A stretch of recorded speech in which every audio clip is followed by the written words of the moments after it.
See now, what you got here is what you call a redneck water park.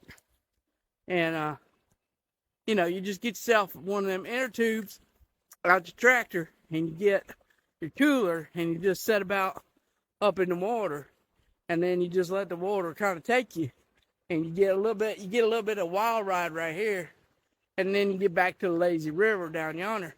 So, you know, anytime you want to have yourself some fun, you just come out here to these redneck water parks and just let it go. Yeah.